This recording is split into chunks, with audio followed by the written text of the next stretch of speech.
Le langage du cœur, pages 9 à 13, présentation. Le langage du cœur permet de comprendre les êtres directement, sans parole. C'est un langage qui n'est ni d'Orient ni d'Occident. Abdelhafid Benchouk. Le cœur n'est pas seulement l'organe qui sert à pomper le sang afin de le faire circuler. Il est avant tout le symbole du centre de l'être humain. De quel centre parle-t-on ? Le cœur d'une chose est non seulement figuré de manière spatiale, mais aussi de manière symbolique. Quand nous disons que nous avons situé le cœur d'un problème, ce n'est pas à une place que l'on se réfère, mais à la compréhension de la provenance de ce problème.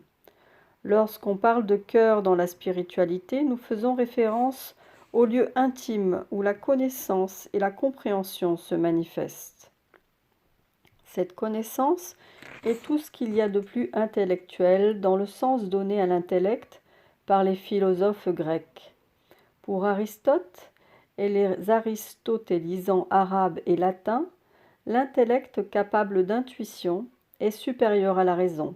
Il est l'organe de la véritable connaissance, celle que l'on goûte. Le mental, quant à lui, ne comprend les choses que par réflexion.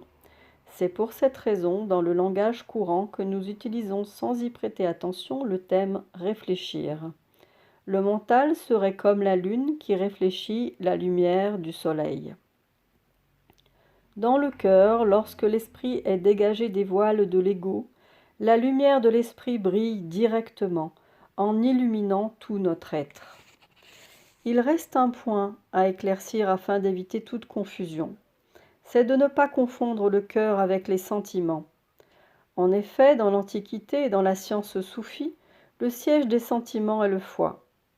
Aussi curieux que cela puisse paraître, là encore, il s'agit d'un symbole et non d'un organe dans lequel nous trouverions cachés nos sentiments. Rendre sa juste place au cœur afin de mieux comprendre soi-même tout d'abord, puis comprendre le monde qui nous entoure et finalement essayer d'appréhender ce qui nous dépasse, c'est ce que se propose ce modeste ouvrage.